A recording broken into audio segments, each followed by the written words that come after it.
Hello, I'm Marcia Cavanaugh. Thanks so much for joining us. Well, paying for projects was in the news this week, including a closed museum, a planned convention center hotel, and city services if traffic cameras are removed. Elsewhere, an historic pedestal was taken down. Construction work on Bourbon Street will continue. The Sewage and Water Board wants to collect past due bills, and Mitch Landrieu talked about the presidency. We'll be paying attention to these stories with tonight's Informed Sources. Errol Laborde, producer of Informed Sources. Jeff Adelson, reporter, The New Orleans Advocate. Bo Evans, reporter, NOLA.com, The Times-Picayune. And Richard Thompson, reporter, The New Orleans Advocate. And we go over to Richard right now. And you did a piece about how Bureau of Governmental Research, described as a watchdog group, is sort of saying, let's look a little bit more closely at the proposed funding and financing for the Convention Center Hotel. So why don't you tell us that story? So for much of this year, the Convention Center has been working toward finally realizing their dream of building a high-rise anchor hotel, which would connect directly to the Convention Center and would be about 1,200 rooms. And the Convention Center has been looking at this off and on for about 3 years. They started negotiations with one group that was going to be a larger, about a $1.5 billion project that would have also included retail and entertainment. Those negotiations dragged on for 2 years. They restarted it. Now they're just focusing right now on the hotel with plans to revisit the retail later. And so it's been a pretty quick process. And last week, BGR released a report that they didn't take a position on the project's merits, but they did urge the board really to slow down and to try to reevaluate some of these benchmarks that they should be looking at in terms of determining whether or not to proceed with it. And it's a high-ticket hotel. The cost would be about $558 million. And the developers, which include local businessmen Daryl Berger and Joe Yeager, are asking for a package that would be what BGR estimates at about $330 million in incentives. And so this would be like property tax breaks and rebates of hotel taxes, and et cetera, that type of thing. And so BGR is characterizing this as what, sort of like the largest break really sort of ever given? BGR has said this could be the largest break ever given to a public project in New Orleans. And they are, some of their contentions, again, without taking a position on the project itself, are that perhaps the convention center should have done, for instance, an economic analysis of whether this project was worthwhile, what kind of economic returns it would generate before starting to look at whether or not to proceed with it, maybe before they had put out the proposals to have taken that step, whether or not, essentially the whole thing boils down to whether or not this subsidy is even necessary. Why can't the private market support the hotel on its own? So the Convention Center Board, they're saying, well, we're doing our due diligence. Of course, we understand that all of this needs to be done, and we are in the process of doing it. That's what they said. I think at the same time, they say that this could be potentially on the fast track to being approved by the end of August. And the Convention Center says they are having an economic impact study that will be returned hopefully before then, but it's still only a few weeks in between. Some would suggest that this should have been done already before they even got into the process. So what would be the timeline then for this if things proceed beyond August? When would this hotel actually be opened? This construction could begin in 2019, so next year, and then I think it would be about 2 to 3 years on the timeline on that. And then at the same time, by the end of the year, potentially the Convention Center could start to look for proposals for the retail and entertainment component, which would be another part of this. So lay out the layout here. I mean, exactly what area are we talking about? So this is about an 8-acre site upriver from the Convention Center near Henderson Street. And so eventually the idea would be that this would be done in 2 phases to include both the high-rise hotel as well as the retail. And part of this is being done to try to let the attendance at the conventions, it's kind of flatlined in the last decade or so, and they say that in order to compete with newer cities like Nashville that have gone on, they need these rooms, they need the entertainment and the hotels on that end of the convention hall, which is relatively desolate otherwise, and also they need a direct access point from the hotel to the convention center, which is something that a lot of these newer facilities have that we just don't have here. Meanwhile, work is beginning on the Four Seasons Hotel, which is the site of the old World Trade Center. Now, that's at the opposite end of the convention center. That's at the opposite. But we're starting to see activity now, that kind of activity. Right, and then the other thing that's playing out too is the fact that you have Joe Yeager, who's a prominent developer, one of the largest hotel owners in the city, who recently just led a prominent effort to stop Harrah's from building its own hotel downtown, saying that maybe the state wasn't getting the best deal. And now it seems as though BGR is stepping up to say maybe the city isn't getting the best deal on this. But the feeling is that we need another hotel. That is the feeling among many in the hospitality industry, that especially around the Super Bowl, Mardi Gras, New Year's, the bowl games, the Super Bowl, and so forth, we could use another 1,200 rooms to be able to bring into it. Though BGR also questions that if this hotel is at a 70% capacity, as the developers are projecting, then it could just cannibalize other hotels in the area. Well, Joe Yeager can't be too worried about the cannibalization because he owns a bunch of hotels, including the new Jung Hotel and some hotels in the Quarter. So he must think it's a good idea for the other hotels too. Well, he must think it's a good idea because he's behind the project, Yeah. so otherwise I imagine he wouldn't be. Okay, so next steps would be next month in August. Next month, I imagine the next few weeks we'll see this economic development report, and then potentially by the 22nd, the board could decide whether or not to move ahead. Okay, all right, we'll be looking for it. Thanks a lot, Richard. Jeff, over to you. City finances, the revenue estimating conference for the city basically said things might get a little bit tight in the pocketbook next year. Well, there's a lot that's going on in terms of revenue that the city's got baked into its budget, but isn't quite turning out the way it is, and some of that has to do with some things that the city council actually changed policies on, and arguably these were pretty unpopular policies and things, at least in one case, and things that the council had sort of been trying to do some good with, but are also going to be hit in the pocketbook. The main one being the decision that if you don't have more than 3 or more outstanding parking tickets, the city's not going to boot your car. Now, that's been something people have complained about for a while.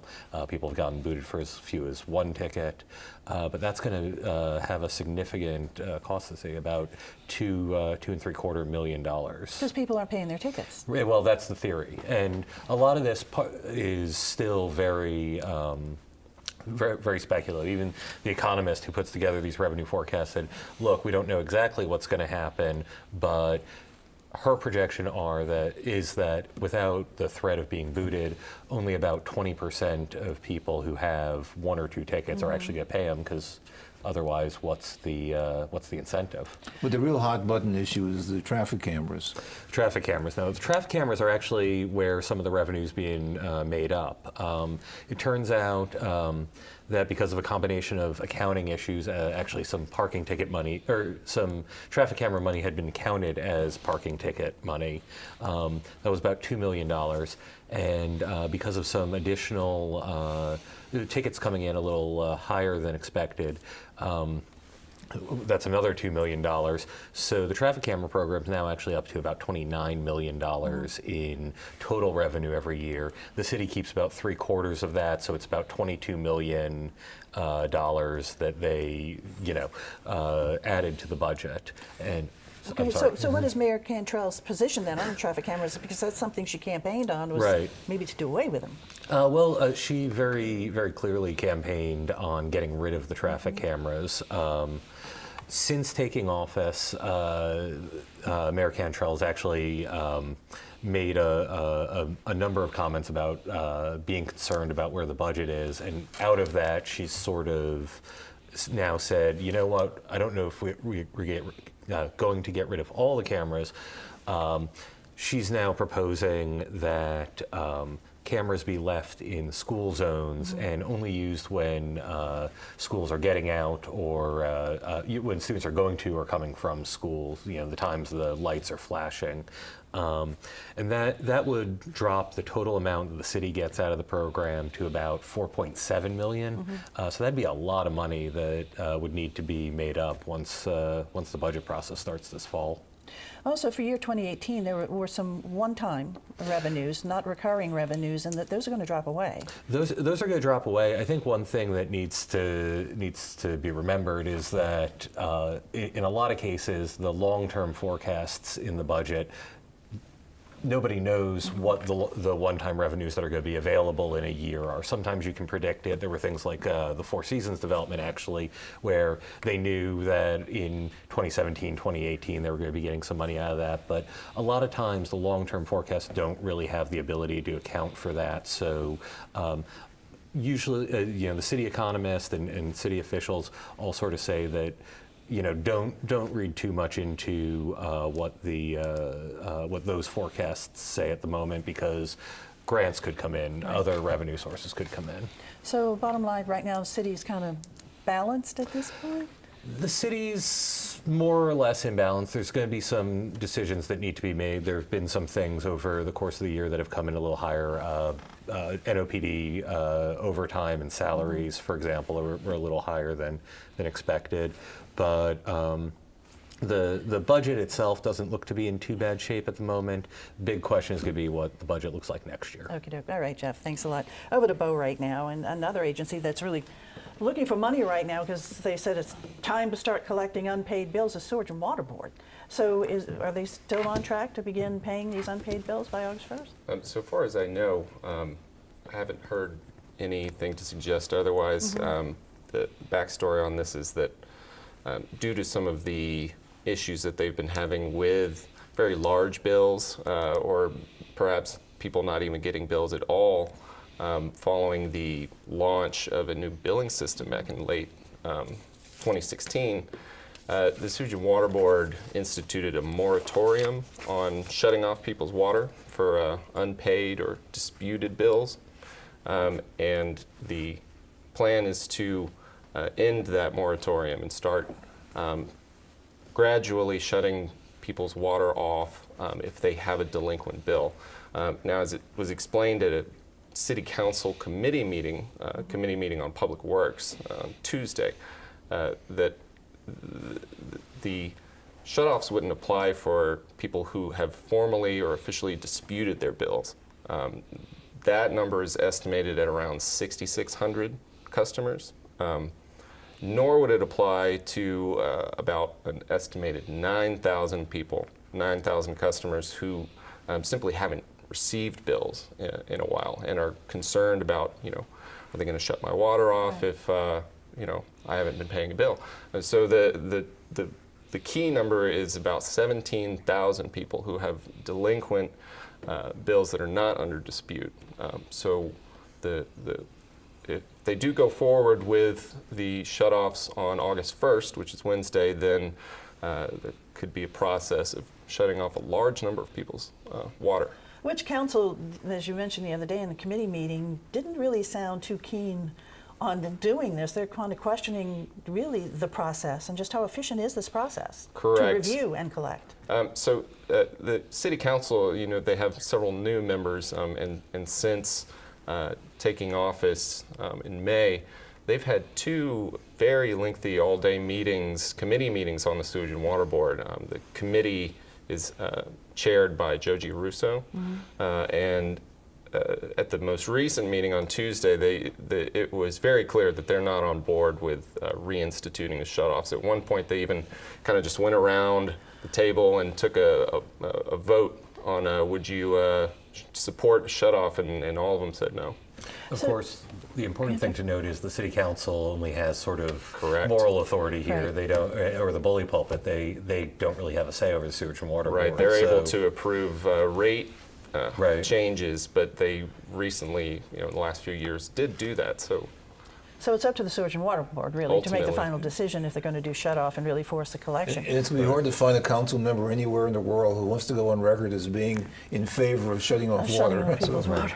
Be a fair assumption. But an additional problem has been since there have not been shut-offs, people aren't necessarily paying their bills or paying them on time, and the agency says, we need the money, we're running short. Well, the big question that the council members raised on Tuesday was, what is the actual situation of people not paying their bills?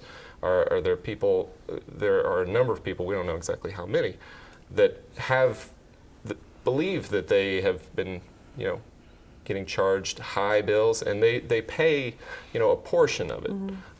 But when the time rolls around to have a water shut off, are they going to be in trouble. I think it'd be really interesting to follow next week how many of the 17,000 people suddenly pay the bill and what that number is. Yeah, what that number is and how many people find their water turned off, maybe. So Sure. we'll be looking for that. All right, Bo, thanks a lot. Over to Errol now, and our former mayor, Mitch Landrieu. His name just keeps coming up for mayor, but he says, no, not so sure. I'm not for mayor, for president. He says, not so sure. Yeah, he keeps on saying he's not sure if he wants to run for president. Let me tell you right now, he does. Okay.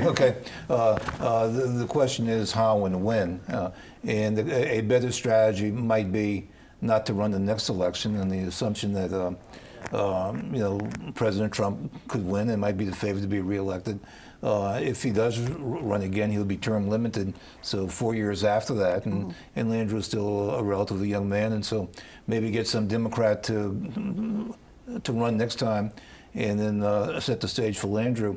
He's endorsed, well, I don't know if endorses the word, but he's spoken highly of Joe Biden, the former vice president, and said, Biden can start tomorrow. He could bring some sensibility back to all this, and so that's what he's doing. But it makes a lot of sense to be supporting Biden.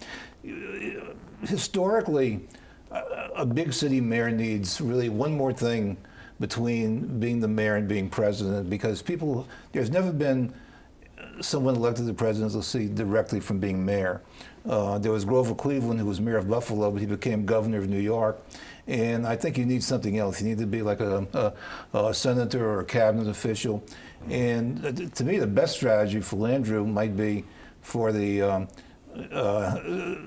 the extent that he can control it, would be for a Democrat to be elected and for you to be the vice presidential candidate, or to get a cabinet position, something that would put him in the national spotlight, and that would put him in position. Remember, 8 years from now, he'll be 8 years removed from being mayor, and there'll be other people that'll be getting all the publicity. Vice presidential candidates, a lot of times they've been selected because of geographic balance, hoping that they could help carry that part of the country. I don't think politics has changed, and I don't think a liberal Democrat can carry the South anymore. I don't think Landrieu could carry Louisiana on a ticket. But there is a constituency out there. There's a national moderate to liberal constituency that he could help. Of course, that constituency would probably vote for Democrats anyway.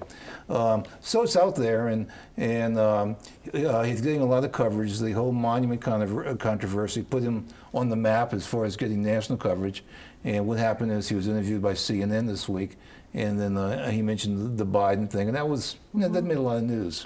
He's on the list, though, out there. I mean, Politico has been talking him up also, and he's like 14th or something on the list of maybe 18 or 19 other potential candidates. So yeah, 14 is not a bad place to be, but there are 13 people ahead of you. Okay, Yeah. All right. And so a lot of things have to happen between now and then. Okay. But I still think there's a place for him in national politics. I mean. Well, there's two interesting things that have been going on in terms of the lists he's been on. Is one, he used to be sort of an afterthought in some of these stories. When he'd only show up when they were doing the really, really big view, and now Landrieu is sort of showing up as a regular feature. He's considered one of the people running.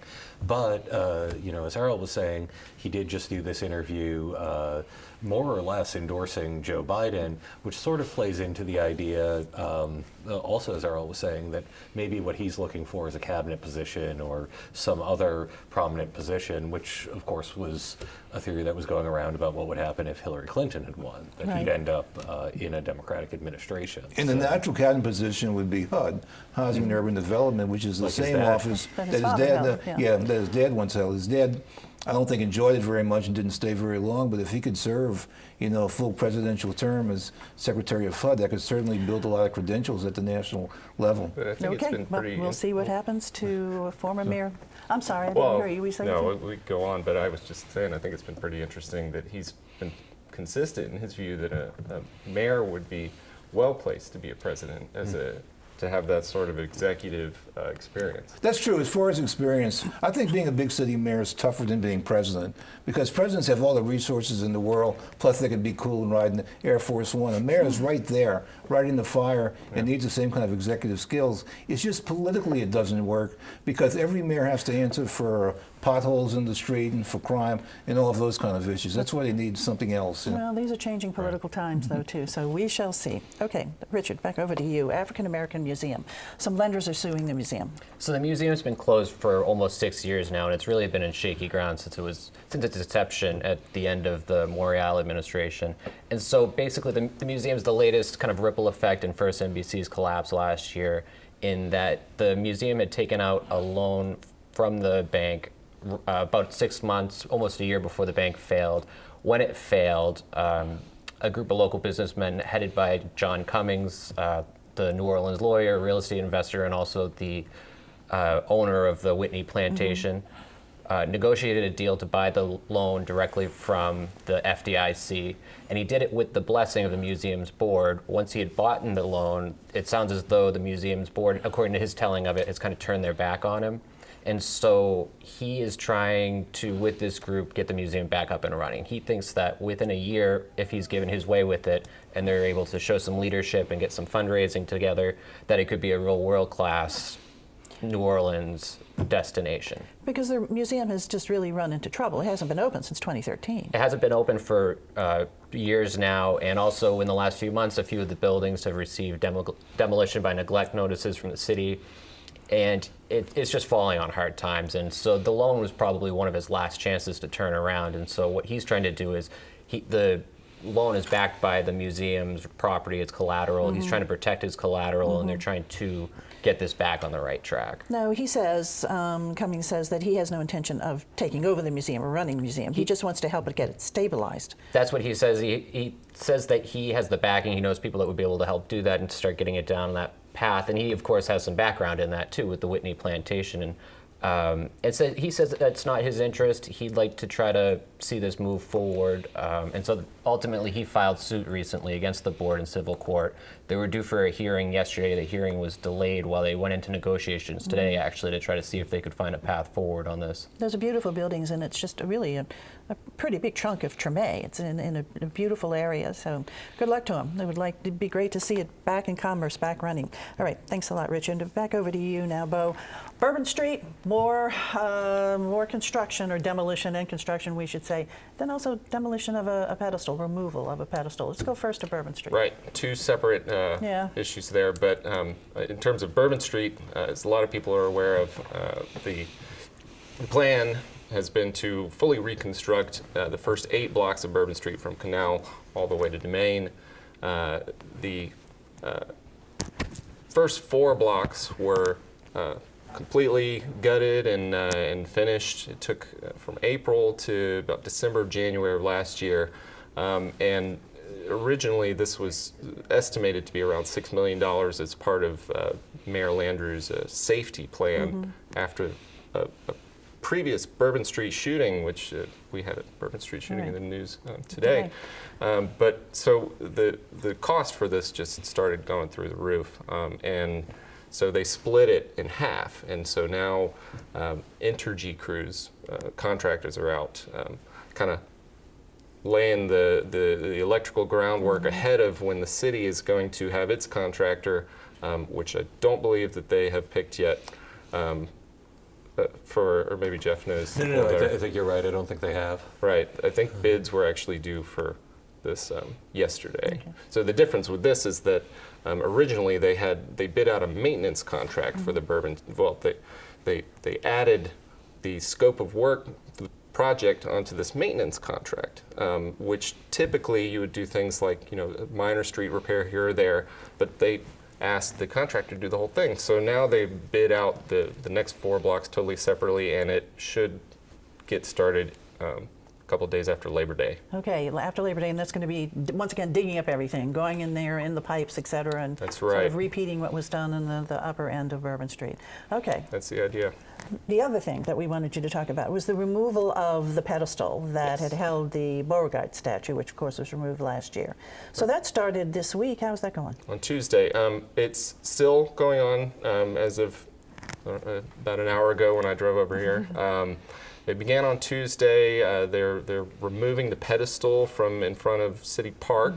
The pedestal itself, which has some concrete slabs around it and a brick sort of structure on the inside, all of that is going to be put in a container in storage at City Park, and then decide what to do with that later. The plan is to landscape that circle area, and then from there, also not totally decided yet what's going to happen to that space. So the concrete around, sort of like a brick pillar, It's like a brick structure, yeah. Yeah, that's gone now. That has been removed and stored. That's right. That's what it looked like. I went around it earlier today Right. too. But we see these bricks in the middle. So all of those bricks are going to be removed as well. That's what I was told, yes. Are they removing them? I asked you this before, brick by brick or chunk by chunk, or do we have any idea? I don't know specifically brick by brick, although it did look like, they hadn't taken just the whole thing out intact. It did look like they had kind of shaved, cut it into sections a little bit when I went by it earlier. But they did say they're going to store. It's not a demolition. They're going to store Right. everything. That's right. And so one day if the statue reappears, I mean, probably maybe the pedestal can also. We'll see. So Perhaps. it was more of a deconstruction as opposed to a demolition. Right. Well, there was talk of a time capsule. Do we know if there's a time capsule in it? Not clear yet. There's a rumor of a time capsule, but City Park spokesperson told me and other media outlets that if they find one, they'll probably turn it over to the state. Okay. So And then also there's still the question of whose land is it? City or park? it's a complicated subject. It remains to be fundamentally. Okay. Right. But that whole area is going to be just sort of flattened and made room now just for some sort of greenery. That's the plan. The to plant it. landscaping for now. Now, with the future aesthetic of that, they are going to determine that in the future. But I think the issue of ownership is interesting because the city took down the actual monument, and City Park took down the pedestal. Right. So. Okay, well, we'll see how it all goes along. Time to look ahead. Dee. LSU Agriculture is looking ahead at the saying it'd be the sugar season now, and predicting a good year for sugar. What's happened since 1999 when there was a hard freeze, which ruined a lot of the crop, is they're getting different types of sugar that are more freeze resistant. And so the future of sugar in Louisiana, as far as not being damaged by freezes, is looking better. So they're expecting better days in the sugar industry. All right. Honestly, I think all eyes are really on August 1st for next week to see what the Sewage and Water Board actually does with this billing situation. How many end up on cut off? Just look it up. Also on the Sewage and Water Board, a task force is going to meet for the first time on Monday. A task force convened by a state resolution past session to really determine, to study the how to manage, how New Orleans' sewer, water, and drainage resources ought to be managed in the future. So that's on Monday. Okay, that's a big task. I'm looking forward to tomorrow at the Joy Theater. They're going to be simulcasting Fish's show from Los Angeles at 9:30, and it's free. So if you're downtown, you like fish, you're fish curious, you got nothing to do, check it out. I'll be there. Not to be confused with the aquarium. Not to be confused with the aquarium. Big fish fan here. All right, guys. Thanks a lot for being here. Thank you all for joining us, and we'll see you again next week for Informed Sources. Have a good evening.